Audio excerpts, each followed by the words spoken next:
আজকে আমাদের গল্পের বিষয় হলো এক নির্ভীক সাংবাদিকের ডায়েরি। একজন সাংবাদিক ছিল। সে বিভিন্ন কিছু উপলব্ধি করে এবং বাস্তবতার সম্মুখীন হয়ে সর্বশেষ সে তার ডায়েরিতে একটা কথা লিখে যায়।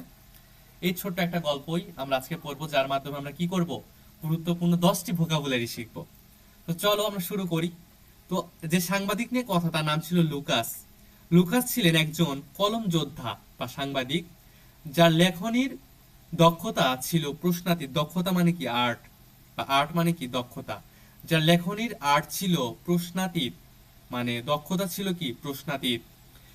যে সময়কার কথা, তখন দেশ জুড়ে এক ভয়াবহ অ্যাপার্থেইড, অ্যাপার্থেইড মানে কি? বর্ণ বৈষম্য নীতি চলছিল। অ্যাপার্থেইড, অ্যাপার্থেইড নীতি চলছিল মানে বর্ণ বৈষম্য নীতি চলছিল। সাধারণ মানুষের মনে তখন প্রবল এনজাইটি, এনজাইটি মানে কি? দুশ্চিন্তা, প্রবল দুশ্চিন্তা।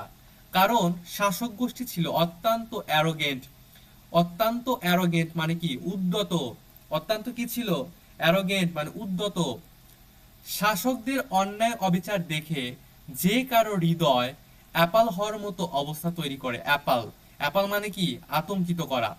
তাহলে শাসকদের অন্যায় অবিচার দেখে যে কারো হৃদয় কি হয়ে যাইতো, বা কিরকম অবস্থা হইতো? অ্যাপাল, অ্যাপাল মানে কি? আতঙ্কিত করা, অ্যাপাল। সবচেয়ে দুঃখজনক ছিল শিক্ষিত সমাজের অ্যাপাথি বা অনীহা, উদাসীনতা। শিক্ষিত জাতি চাইলে কিন্তু এটার বিরুদ্ধে দাঁড়াতে পারতো, রুখে দাঁড়াতে পারতো, আন্দোলন করতে পারতো, দাবি তুলতে পারতো, কিন্তু তারা কি ছিল? উদাসীন ছিল, অ্যাপাথি ছিল। অ্যাপাথি মানে কি? অনীহা বা উদাসীন। তারা অন্যায়ের বিরুদ্ধে কথা বলতে চাইতো না। লুকাস যখন সত্য লিখতে শুরু করলেন, তখন তাকে অ্যাপোস্টেট, অ্যাপোস্টেট বলে অপবাদ দেওয়া হলো। অ্যাপোস্টেট মানে কি? অ্যাপোস্টেট মানে স্বধর্মত্যাগী। অ্যাপোস্টেট, অ্যাপোস্টেট মানে কি? স্বধর্মত্যাগী। লুকাস যেহেতু ফর্সা ছিল, সে দেখো যখন দিল বর্ণ বৈষম্য শুরু করেছে, বর্ণ বৈষম্য। তো আম, বর্ণ বৈষম্য বা আমরা যেটাকে কি বলি, যে আম, অন্য জাতের মানুষকে ছোট করা। তো সে উন্নত জাতের ছিল। তো সে যখন নিচু জাতের জন্য কথা বলতো, তো এই জন্য তার জাতের লোকজন তাকে কি বলতো, যে সে অ্যাপোস্টেট হয়ে গেছে, ধর্ম ত্যাগ করে ফেলেছে, স্বধর্ম ত্যাগ করে ফেলেছে, এরকম। হ্যাঁ, অ্যাপোস্টেট। অ্যাপোস্টেট মানে কি? স্বধর্মত্যাগী বলে অপবাদ দেওয়া শুরু হলো, যেন সে নিজ সম্প্রদায়ের বিশ্বাসের বাইরে চলে গেছে, এরকম। অ্যাপোস্টেট মানে স্বধর্মত্যাগী। শাসকরা তাকে নানা সুযোগ সুবিধা দিয়ে অ্যাপিজ করার চেষ্টা করলো। অ্যাপিজ মানে কি? অ্যাপিজ মানে শান্ত করা। অ্যাপিজ মানে কি?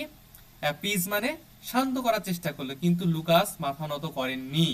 তিনি তার প্রতিবাদী কলামের শেষে একটি ছোট নোট অ্যাপেন্ড করে দিলেন। অ্যাপেন্ড মানে কি? অ্যাপেন্ড মানে যুক্ত করে দিলেন। হ্যাঁ, অ্যাপেন্ড, অ্যাপেন্ড মানে কি? যুক্ত করা, যুক্ত করে দিলেন। সেই নোটটি ছিল চলমান পরিস্থিতির জন্য অত্যন্ত অ্যাপ্রোপজ। অ্যাপ্রোপজ মানে কি? প্রাসঙ্গিক।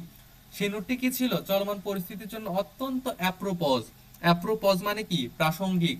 সেই কথাটি কি ছিল, বা সেই নোটটি কি ছিল? যে অন্যায় যে করে আর অন্যায় যে সহে, দুজনেই কি? সমান অপরাধী। তো ছোট্ট একটা গল্পের মাধ্যমে আমরা কি করলাম? 10টি ভোকাবুলারি শিখে ফেললাম। তো এখন যদি আমরা লক্ষ্য করি যে এই ভোকাবুলারি গুলো বিভিন্ন পরীক্ষায় কিভাবে আসে, এগুলোর মেইন ওয়ার্ড গুলো দেওয়া থাকে, যেগুলো আমরা শিখলাম, এবং এগুলোর কি আসে? সিনোনিয়াম বা সমার্থক শব্দ অথবা অ্যান্টোনিম বা বিপরীত শব্দ হিসাবে অ্যান্সার চাওয়া হয়। তো আমরা এগুলো একটু পড়ি। প্রথম ওয়ার্ডটা কি ছিল? অ্যাংজাইটি। অ্যাংজাইটি মানে কি? দুশ্চিন্তা। দুশ্চিন্তা, এটা সিনোনিম কি হবে? আনইজ। আনইজ মানে অস্বস্তি। আর একটা সিনোনিম হইতে পারে কি? অ্যাপ্রিহেনশন। অ্যাপ্রিহেনশন, অ্যাপ্রিহেনশন মানে কি? আশঙ্কা। এটা অ্যান্টোনিম কি হবে? ইনডিফারেন্স মানে উদাসীনতা। আর একটা অ্যান্টোনিম কি হবে? পিস মানে শান্তি। আর একটা ওয়ার্ড কি বললাম আমরা, যে অ্যাপার্থেইড। অ্যাপার্থেইড, অ্যাপার্থেইড মানে কি? বর্ণ বৈষম্য। এটার সিনোনিম কি হবে? ডিসক্রিমিনেশন। ডিসক্রিমিনেশন মানে কি? বৈষম্য। বা সেগ্রিগেশন। সেগ্রিগেশন, সেগ্রিগেশন মানে কি? পৃথকীকরণ, আলাদা করা, বৈষম্য করা। এটার অ্যান্টোনিম কি হবে? ইন্টিগ্রেশন। ইন্টিগ্রেশন মানে কি? একীকরণ। বা ইকুয়ালিটি মানে সমতা। তারপরে ওয়ার্ডটা যদি যায়, এখানে কি বলছে, যে অ্যাপাথি। অ্যাপাথি মানে কি? অনীহা বা উদাসীনতা। অনীহা বা উদাসীনতা। এটার সিনোনিম কি হবে? ইনডিফারেন্স মানে উদাসীন, উদাসীন্য বা উদাসীনতা। আনকনসার্ন মানে কি? অনাগ্রহ। তাহলে এটা অ্যান্টোনিম কি হবে? কনসার্ন মানে গুরুত্ব। ইন্টারেস্ট মানে কি? কৌতূহল। তারপরে ওটা কি পড়লাম? অ্যাপোস্টেট, অ্যাপোস্টেট মানে কি স্বধর্মত্যাগী, অ্যাপোস্টেট, অ্যাপোস্টেট মানে স্বধর্মত্যাগী। এটা সিনোনিম কি হবে? টার্নকোট মানে কি স্বদল ত্যাগী, টার্নকোট বা রিক্রিয়েন্ট, রিক্রিয়েন্ট, রিক্রিয়েন্ট মানে কি ধর্মত্যাগী। এটার অ্যান্টোনিম কি হবে? লয়াল মানে অনুগত বা লয়ালিস্ট, রাজভক্ত। তারপরে ওটা ছিল অ্যাপল, অ্যাপল মানে কি আতঙ্কিত করা, অ্যাপল মানে কি আতঙ্কিত করা, সিনোনিম কি হবে? টেরিফাই মানে ভীত করা, ডিসমে, ডিসমে মানে কি, ডিসমে মানে হলো হতাশ করা। অ্যান্টোনিম কি হবে? রিঅ্যাসিওর, রিঅ্যাসিওর মানে কি সাহস দেওয়া বা কমফোর্ট মানে আশ্বস্ত করা। তারপরে ওটা কি ছিল? অ্যাপিস, অ্যাপিস মানে কি শান্ত করা। এটা সিনোনিম কি হবে? প্ল্যাকেট, প্ল্যাকেট মানে শান্ত করা। প্ল্যাসিফাই মানে কি নিরস্ত্র করা, নিরস্ত করা, নিরস্ত করা বা শান্ত করা, নিরস্ত করা, প্যাসিফাই বা প্ল্যাকেট। এবার এটার অ্যান্টোনিম কি হবে? এনরেজ, এনরেজ মানে রাগানো, এনরেজ মানে কি রাগানো বা প্রভক, প্রভক মানে কি উস্কে দেওয়া, প্রভক মানে কি উস্কে দেওয়া। তারপর ওটা কি ছিল? অ্যাপেন্ড, অ্যাপেন্ড মানে কি যুক্ত করা, সিনোনিম কি হবে? জয়েন বা অ্যাটাচ, যোগ করা, লাগানো। তাহলে অ্যান্টোনিম কি হবে? রিমুভ আলাদা করা, সরিয়ে ফেলা, ডিটাচ বিচ্ছিন্ন করা। তারপর ওটা কি ছিল? অ্যাপ্রোপজ, অ্যাপ্রোপজ মানে কি প্রাসঙ্গিক, অ্যাপ্রোপজ মানে প্রাসঙ্গিক। এটার সিনোনিম কি হবে? পার্টিনেন্ট বা অনেকে পার্সিনেন্টও উচ্চারণ করে, পার্সিনেন্ট, পার্টিনেন্ট, যাই হোক অর্থ কি যথাযথ। রিলেভেন্ট, রিলেভেন্ট মানে কি সম্পর্কিত। তাহলে অ্যান্টোনিম কি হবে? ইরিলেভেন্ট মানে অপ্রাসঙ্গিক, অসম্পর্কিত বা ইনঅ্যাপ্রোপ্রিয়েট অনুপযুক্ত। তারপর ওটা কি পড়েছি আমরা? যে অ্যারোগেন্ট মানে উদ্যত, অ্যারোগেন্ট মানে কি উদ্যত, সিনোনিম কি হবে? প্রাউড মানে গর্বিত, প্রাউড মানে কি গর্বিত। তাহলে অ্যান্টোনিম কি হবে? মিক মানে নম্র বা হাম্বল মানে বিনয়ী।